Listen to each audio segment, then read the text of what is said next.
Hello friends, assembly language programming के lecture number 27 में आपका स्वागत है। इस लेक्चर में हम लोग असेंबली लैंग्वेज प्रोग्राम, अब तक हम लोगों ने कंप्यूटर के आर्किटेक्चर को समझा, माइक्रो प्रोसेसर के इंटरनल आर्किटेक्चर को समझा, असेंबली लैंग्वेज इंस्ट्रक्शन पर डिटेल डिस्कशन हो चुकी है। अब उसके बाद हम लोग देखेंगे कि आखिर प्रोग्राम बनाएंगे कैसे, और रियल में माइक्रो प्रोसेसर बेस्ड प्रोग्राम अगर बनाना हो, माइक्रो प्रोसेसर का आर्किटेक्चर हमारे पास हो, इंस्ट्रक्शन सेट हो, तो क्या हम सीधे सीधे इंस्ट्रक्शन लिख करके प्रोग्राम बना सकते हैं या उसके लिए भी कुछ प्री डिफाइंड रूल्स हैं। तो इसी पर डिस्कशन आगे हम करेंगे। उससे पहले ज़रा हम समझने की कोशिश करेंगे कि माइक्रो प्रोसेसर में जब भी हम प्रोग्राम बनाएंगे तो प्रोग्रामिंग से पहले या प्रोग्रामिंग के बाद कहीं ना कहीं मेमोरी की ज़रूरत पड़ेगी, हमको रैम मेमोरी की ज़रूरत पड़ेगी। रैम में हम प्रोग्राम को स्टोर करेंगे। तो असेंबली लैंग्वेज प्रोग्रामिंग में रैम का स्ट्रक्चर कैसे काम करेगा और उसको कैसे हम मैनेज करते हैं, उस पर डिस्कशन पहले करें, तब फिर इस पर डिस्कशन किया जाए। देखिए, माइक्रो प्रोसेसर 8088 की अगर हम बात करें तो कुछ इस तरह का स्ट्रक्चर होगा और इसकी फुल कैपेसिटी है 1 MB। 1 MB क्यों? क्योंकि 20 एड्रेस लाइन है हमारे पास माइक्रो प्रोसेसर में, और 20 एड्रेस लाइन 1 MB मेमोरी को एक्सेस कर सकता है। लेकिन ये 20 एड्रेस लाइन डायरेक्ट एक्सेस नहीं किए जाते हैं, ये ध्यान में रखना होगा आपको। ऐसा नहीं है कि जैसे 8085 में हमने किया था। 8085 में हम हेक्स ऑर्डर 4 बिट से लेकर के FF 4 बिट के लोअर से 4 बिट हाइयर तक चले जाते थे। 64 किलोबाइट का स्ट्रक्चर था। 8085 में था। हमको बैकवर्ड कॉम्पेटिबिलिटी को भी ध्यान में रखना है। तो माइक्रो प्रोसेसर 8086 या 88 में जब हम प्रोसेसिंग की बात सोचे तो हमने थोड़ा सा इसमें अपग्रेड तो किया, लेकिन बैकवर्ड कॉम्पेटिबिलिटी को ध्यान में रखते हुए किया। अब जरा सा आप विचार कीजिए कि जो 64K का ब्लॉक है जिसमें 16 बिट डेटा है, ये हेक्स है, तो आप समझ लीजिए कि 4 बिट में अगर इसको एक्सप्लोर करेंगे तो 16 बिट में चला जाएगा। लेकिन कुछ इसी तरह का स्ट्रक्चर 1 MB में कैसे बनाया जाए, तो हमने क्या किया कि यहाँ पर हमने 8 ब्लॉक बना लिया।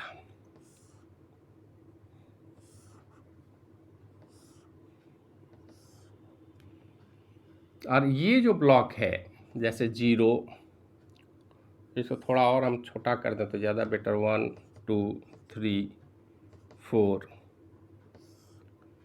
5 6 7, ये 8 ब्लॉक हो गए। और ये ब्लॉक 16 बिट एड्रेस पर ही बेस्ड होंगे। मतलब हर ब्लॉक, अब यहाँ अगर हम 0 की बात करें तो यहाँ पर ये सारे स्ट्रक्चर हैं 0 0 0 0 to F F F F, फिर यहाँ 0 0 0 0 to F F F F। ये स्ट्रक्चर है। मतलब 64K का ये सारे ब्लॉक जो है वो 64K 64K 64K 64K इस तरह से डिवाइड हमने 8 ब्लॉक में कर दिया। और इसी ब्लॉक को हम बोलते हैं सेगमेंट, जिसमें खास करके माइक्रो प्रोसेसर 8088 की हम बात करें तो 4 हमारे पास बेसिक सेगमेंट है। वो सेगमेंट क्या है? बेस, एक्स्ट्रा, डेटा, स्टैक, ये 4 सेगमेंट हैं। और हर सेगमेंट, जैसे अब यहाँ पर हम लिख लेते हैं BS ES DS SS, तो 4 ब्लॉक हमारे पास आ गए। और ये जो स्टैक के सारे सेगमेंट हैं ये यूजर को प्रोवाइड कर दिए गए।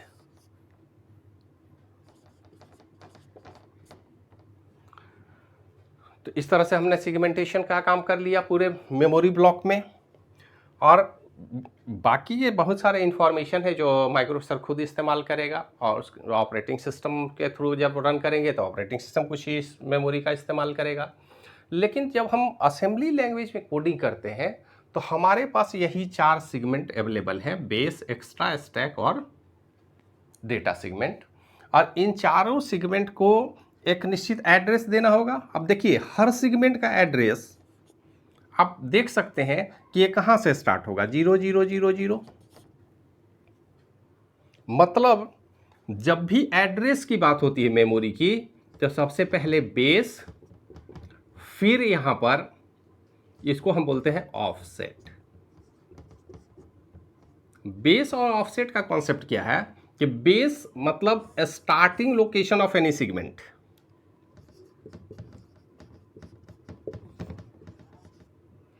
Starting location of any segment. तो किसी भी सेगमेंट के स्टार्टिंग लोकेशन क्या होगा, जो उसको एलोकेट किया जाएगा।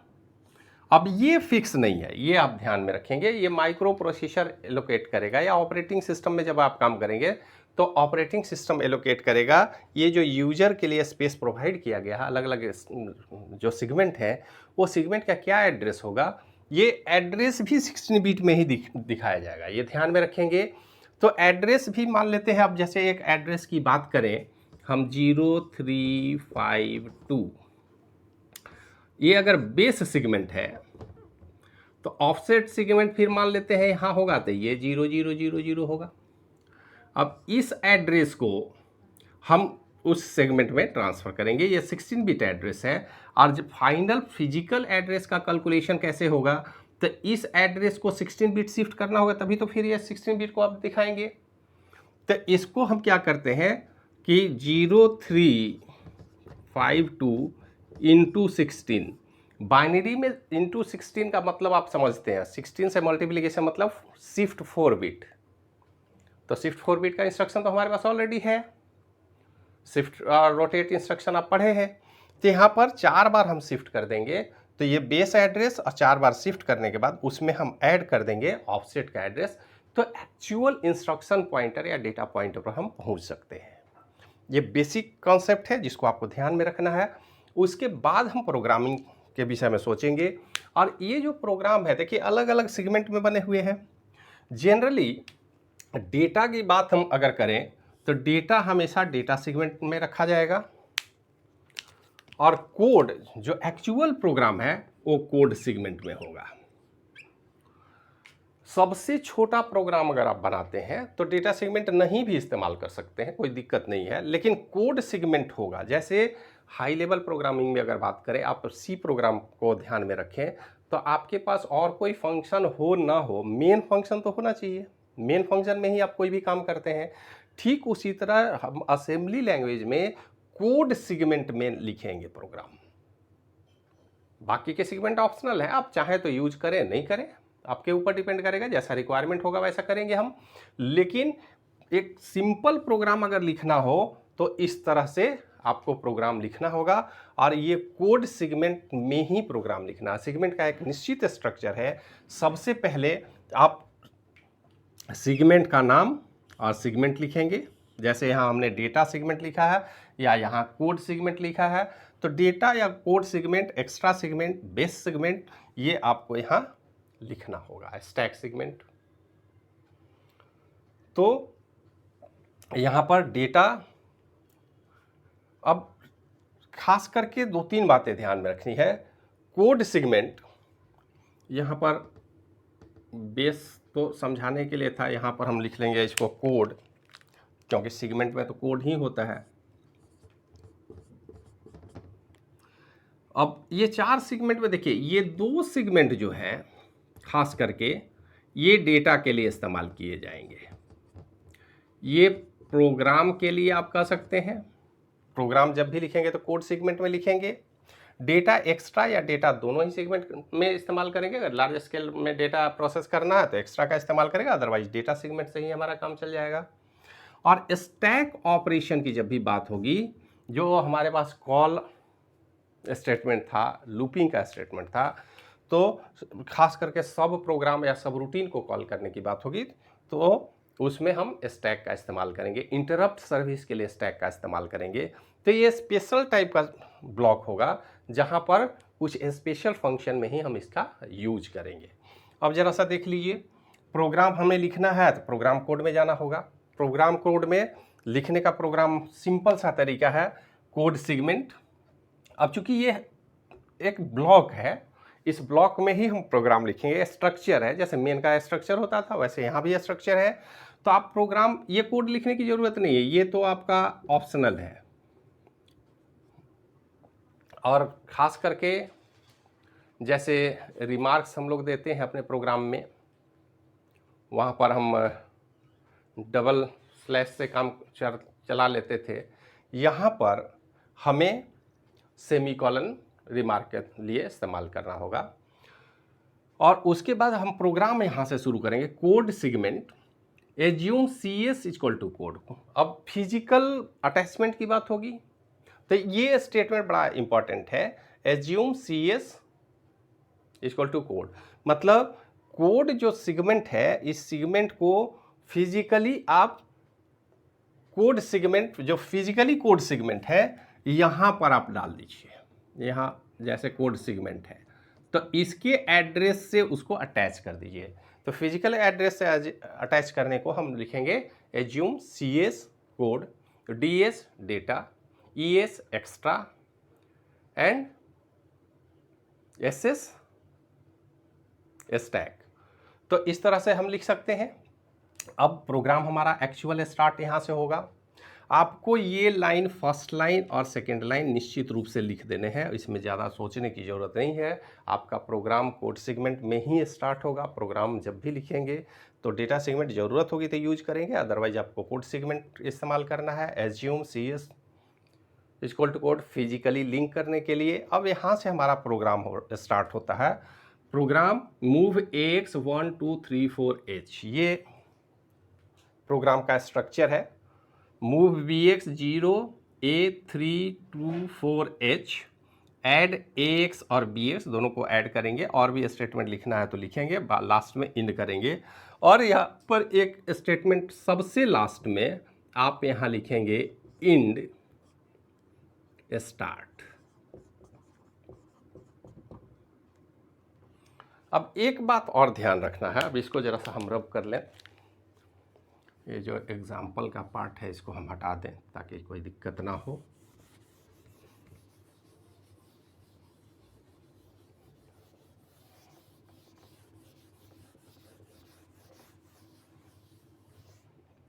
हमारा यही प्रोग्राम है।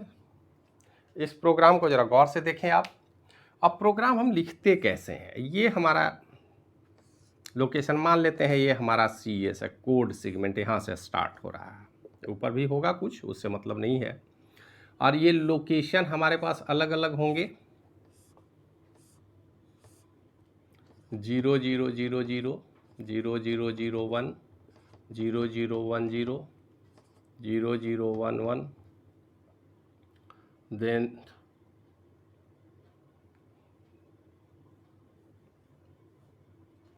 0 1 0 0 0 1 0 1 एंड सो ऑन। इस तरह से हम मान लेते हैं, चलते हैं 1 1 0 0 1 1 1 1 0 0 0 एंड सो ऑन। इस तरह से मान लेते हैं हमारा एड्रेस है कोड सेगमेंट में। तो हमने क्या लिखा है, मूव AX 1 2 3 4 H, मतलब सबसे पहला इंस्ट्रक्शन यहाँ आएगा MOV। अब इस स्ट्रक्चर को आप देखें तो यहाँ पर है instruction, then register, then data.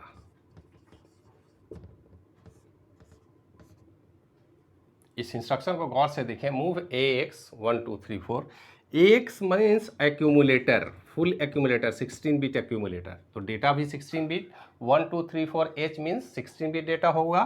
अब इस डेटा को यहाँ पर अगर हम लिखें AX और एक्यूमुलेटर, यहाँ पर MOV भी है, तो आप इस तरह से लिख लीजिए MOV AX। देखिए MOV AX एक्चुअल नहीं लिखेंगे हम, इसका कोड लिखेंगे। कोड क्या होता है आगे हम देखेंगे। अभी मान लें ये हमारा इंस्ट्रक्शन, लेकिन इसके साथ डेटा भी है, तो 1 2 3 4 डेटा है, 16 बिट डेटा है। अब इसको जब हम मेमोरी में स्टोर करते हैं, इस इंस्ट्रक्शन को, केवल सिंगल इंस्ट्रक्शन को आप गौर से देखें, तो सबसे पहले हम लिखेंगे 3 4 देन 1 2। ये भी आपको ध्यान में रखना, ऑर्डर पहले lower byte then higher byte को स्टोर करते हैं मेमोरी में, ये रैम मेमोरी है।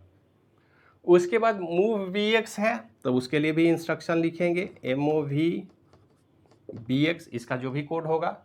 उसके बाद अब यहाँ गौर से जरा देखिए, A324 0A324 है, एक्चुअल में हेक्स लोकेशन को इंडिकेट करने के लिए अगर कोई भी अल्फ़ाबेट से स्टार्ट होता है हमारा data, A B C D E और F, यही होगा अल्फ़ाबेट।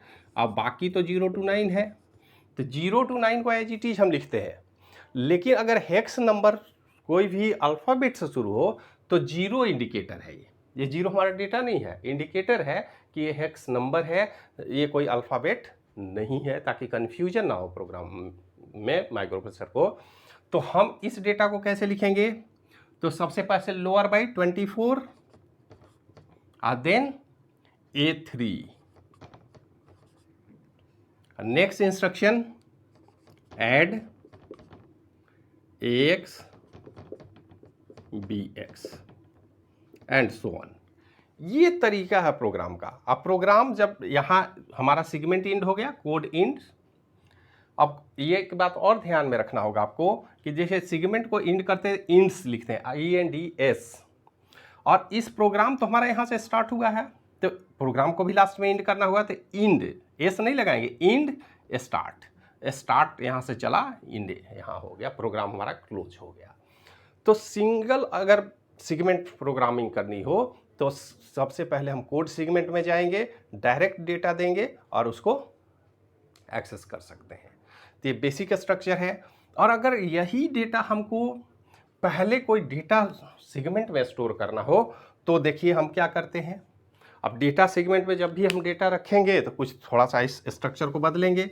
अब यहाँ इस स्ट्रक्चर को देखिए, तो यहाँ पर है N1, ये N1 एक्चुअल में है वेरिएबल। इसके बाद DW, ये है डेटा टाइप। इसके बाद है डेटा, मतलब रियल डेटा की बात हो रही है। इस स्ट्रक्चर को आप देख लें। अगर हाई लेवल लैंग्वेज में यही काम हम करते हैं तो हम क्या करते हैं, डेटा टाइप देन वेरिएबल और देन असाइनमेंट। जैसे अगर सी लैंग्वेज में हम काम करें तो हम क्या लिखते हैं, इंट a इक्वल टू 10। ये डेटा टाइप जो कि यहाँ हम बीच में लिख रहे हैं, वेरिएबल नेम N1, तो इसको थोड़ा सा चेंज कर दिया हमने यहाँ हाई लेवल लैंग्वेज में। और उसके बाद रियल डेटा, रियल डेटा यहाँ स्पेस दे के देना है, जबकि यहाँ पर असाइनमेंट ऑपरेटर के साथ आप कोई न्यूमेरिक डेटा दे सकते हैं। तो इंट a इक्वल टू 10 जो हाई लेवल लैंग्वेज में लिखते हैं, उस चीज़ को यहाँ लिखेंगे N1, data type DW and data real data. तो डेटा सेगमेंट में देखिए हमने स्टार्ट किया डेटा सेगमेंट। N1 वेरिएबल है, N2 वेरिएबल है, DW means data word means byte of data. अभी ध्यान में रखें, आगे इस पर डिस्कशन करेंगे। तो ये 16 बिट डेटा टाइप वेरिएबल है N1, और वो 16 बिट डेटा है 1 2 3, बस सेम वही डेटा हमने लिया ताकि आपको समझने में दिखे। 1 2 3 4H और N2 DW 0A3 2 3 4H। और उसके बाद एक हमने आंसर ANS भी हमने लिया है वेरिएबल। जैसे वेरिएबल यहाँ 3 है, N1 है, N2 है और ANS है। ANS भी एक वेरिएबल है, डेटा टाइप वर्ड है, लेकिन यहाँ क्वेश्चन मार्क हमने लगा रखा है, मतलब उसको असाइन नहीं किया है। एडिशन के बाद असाइन कर देंगे। इस प्रोग्राम में जब इन दोनों को ऐड करेंगे तो उस डेटा को हम आंसर में शिफ्ट कर देंगे। तो डेटा को डायरेक्ट असाइन भी कर सकते हैं, और क्वेश्चन मार्क लगा देने का मतलब असाइन नहीं है, बाद में प्रोग्राम में असाइन करेंगे। और फिर डेटा इंट्स, यहाँ पर कुछ इंड स्टार्ट की बात नहीं होगी, ना स्टार्ट की बात होगी, क्योंकि code segment main programming module है, इसलिए इसमें स्टार्ट और इंड स्टार्ट लिखेंगे। डेटा सेगमेंट में ऐसा कुछ नहीं करेंगे। डेटा सेगमेंट में केवल ये स्ट्रक्चर आपको याद रखना है, variable, data type and real data. तो इस तरह से हम इस सेगमेंट को लिख सकते हैं, इस तरह से इस सेगमेंट को लिख सकते हैं। अब देखिए माइक्रो प्रोसेसर में जब प्रोग्रामिंग आप करेंगे तो ये सेगमेंट बाय सेगमेंट होगा, मतलब एक सेगमेंट, सेगमेंट 1 ये यहाँ से यहाँ जैसे ब्लॉक होता है, फिर सेगमेंट 2 इसके ब्लॉक को रखेंगे, फिर सेगमेंट 3, कभी भी दो सेगमेंट को ओवरलैप करने की कोशिश नहीं करेंगे। जब भी आप किसी सेगमेंट को लिखेंगे उसकी पूरी कोडिंग करेंगे, सेगमेंट को एंड करेंगे, फिर दूसरे सेगमेंट में जाएंगे, उसको लिखेंगे, उसको एंड करेंगे, फिर तीसरे सेगमेंट में जाएंगे, तीसरा स्टार्ट होगा, एंड होगा। हर सेगमेंट स्टार्ट होगा, एंड होगा, तभी दूसरा कोई सेगमेंट स्टार्ट हो सकता है। ओवरलैप करने की ज़रूरत नहीं है। तो ये 2-3 बातें आपको ध्यान में रखनी है। मेमोरी का एलोकेशन कैसे होगा, कोडिंग कैसे होगी, मेमोरी रैम में रखा कैसे जाएगा, हमारा एक्चुअल प्रोग्राम क्या होगा। अब इस प्रोग्राम में 2 बातें तो स्पष्ट समझ में आ गई कि प्रोग्राम में हम असेंबली इंस्ट्रक्शन का इस्तेमाल करेंगे, ऑपरेशन कोड लिखेंगे, डेटा लिखेंगे, लेकिन इसके अलग हमारे पास सेगमेंट और सेगमेंट का स्ट्रक्चर भी है। प्रोग्राम जब भी बनाएंगे तो सेगमेंट और उसका स्ट्रक्चर होगा, तब आप कोड उस स्ट्रक्चर के अंदर लिखेंगे। तो इसी बात को जरा समझ लिया जाए। देखिए हमने पॉइंट आउट किया है कि the assembly program contain the 8086 या 88 भी आप कर सकते हैं इंस्ट्रक्शन एंड असेंबलर डायरेक्टिव। ये डायरेक्टिव है, जैसे प्री प्रोसेसर डायरेक्टिव हम अपने हाई लेवल लैंग्वेज में लगाते हैं, यहाँ भी असेंबलर डायरेक्टिव इनको बोलेंगे। ये डायरेक्टिव ही बता रहा है ये कोड सेगमेंट लिखना है, एज्यूम CS कोड लिखना है, बाद में इस सेगमेंट को एंड करना है, सेगमेंट स्टार्ट करना है, सेगमेंट एंड करना है, कोड बीच में रहेगा। ये है डायरेक्टिव। तो assembly program contain 8086 instruction and assembler directive also called pseudo instruction. इसको क्या बोलेंगे, स्यूडो इंस्ट्रक्शन। अब the instruction result into machine code. Instruction क्या है, इंस्ट्रक्शन तो प्रोग्राम एग्जीक्यूशन में मदद करेगा, एग्जीक्यूशन हो गया प्रोग्राम का। Whereas the directive do not, directive कुछ काम नहीं करता है, ये केवल स्ट्रक्चर को, they simply direct the assembler for correct translation. Translation जब होगा कि कहाँ कोड में जाएगा, कौन सा डेटा में जाएगा, कौन किस सेगमेंट का पार्ट है और किस सेगमेंट में डेटा को कम्युनिकेट करना है, ये सिंपली उसके लिए डायरेक्शन देने का काम करता है, इसलिए इसको असेंबलर डायरेक्टिव कहते हैं।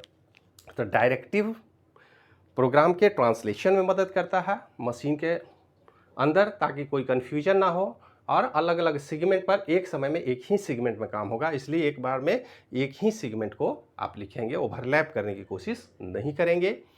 दूसरा, the instruction result into machine code where the directive do not, they simply direct the assembler for correct translation. और सबसे लास्ट पॉइंट है segment end ends. Segment end ends, directive define boundaries of logical statement. ये जो logical statement है, यहाँ segment और and, यहाँ भी सेगमेंट एंड, ये लॉजिकल बाउंड्री उस पर्टिकुलर सेगमेंट का बताता है, और ये तो प्रोग्राम लास्ट की है। Logical statement assume binds the logical statement, जैसे यहाँ हमने लिखा है binds the logical statement to segment register and end denote the end of the program, end denote the end of the program. तो आपको segment लिखना है, एज्यूम लिखना है, ये डायरेक्टिव, ये सेगमेंट है, एज्यूम है, एंड इस तरह से ही प्रोग्राम का स्ट्रक्चर बनेगा। तो डायरेक्टिव एक्चुअल में असेंबलर डायरेक्टिव जो है वो प्रोग्राम के स्ट्रक्चर को डिफाइन करने में मदद करता है, और असेंबली कोड में हम प्रोग्राम लिखते हैं। ये क्लियर हो गया। एक बात और ध्यान में रखेंगे कि ये केस इनसेंसिटिव होता है। जैसे सी लैंग्वेज की बात हम करें, C++, जावा की बात करें, तो हम लोग बोलते हैं केस सेंसिटिव लैंग्वेज है। आपको कैपिटल की जगह कैपिटल लिखना होगा, स्मॉल की जगह स्मॉल लिखना होगा। यहाँ ये फ्रीडम है, आपको कैपिटल स्मॉल दोनों सेम है। आप चाहें तो सेगमेंट ऐसे लिखें या स्मॉल से लिखें, कोई फ़र्क नहीं पड़ता। लेकिन ये डायरेक्टिव वगैरह जनरली हम लोग कोशिश करेंगे कि कैपिटल से लिखें, और जो कोड के पार्ट हैं उनको, जैसे यहाँ पर वेरिएबल हमने बनाया N1, N2, ANS, तो इनको स्मॉल में लिखेंगे। हेक्स नंबर के लिए स्मॉल h हम इस्तेमाल कर रहे हैं, और न्यूमेरिक डेटा में भले ही हम कैपिटल A का इस्तेमाल किए, क्योंकि अल्फ़ा न्यूमेरिक है तो वहाँ तो कैपिटल A ही चलता है, स्मॉल a नहीं लिख सकते। लेकिन और डेटा टाइप क्या है, हेक्स के लिए एच का इस्तेमाल करते हैं। स्मॉल खास करके वेरिएबल वगैरह आइडेंटिफायर की जगह इस्तेमाल करेंगे। अब बाकी जितने भी स्टेटमेंट है वो कैपिटल में हम लिखेंगे। न्यूमेरिक कोड सारे कैपिटल में होंगे ताकि हमें समझने में कोई दिक्कत नहीं हो। डेटा टाइप वगैरह हम लिखेंगे ताकि प्रोग्राम को आसानी से समझा जा सके। लेकिन ये केस इनसेंसिटिव है, ये ध्यान में रखना है।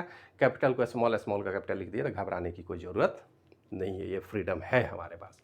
तो ये बेसिक स्ट्रक्चर है जिस पर बेस्ड हम प्रोग्राम बनाएंगे। अब इस बात को ध्यान में रखते हुए अगले लेक्चर में हम लोग एक छोटा सा प्रोग्राम एडिशन का ही इसी को और एक्सप्लोर करेंगे और हम ये जानने की कोशिश करेंगे कि आखिर क्या हम डायरेक्ट पीसी पर अपने असेंबलर के थ्रू असेंबली लैंग्वेज के प्रोग्राम को रन कर सकते हैं, और अगर हम कर सकते हैं तो हमें क्या करना होगा उस पर डिस्कशन करेंगे। फिर नेक्स्ट लेक्चर में हम प्रोग्रामिंग की बात शुरू कर देंगे ताकि आप आसानी से प्रोग्राम बना सकें। जो प्रोग्राम अभी तक अपने हाई लेवल लैंग्वेज में बनाया है वही जो पॉपुलर प्रोग्राम है, 2-4 प्रोग्राम पर हम लोग यहाँ भी ध्यान देंगे कि अगर वही प्रोग्राम असेंबली लैंग्वेज में हम लिखें तो कैसे लिखेंगे, ताकि आप आसानी से समझ सके इस बात को कि प्रोग्रामिंग होती कैसे है असेंबली लैंग्वेज में। तो इस वीडियो में इतना ही, मिलते हैं नेक्स्ट वीडियो में, तब तक के लिए धन्यवाद।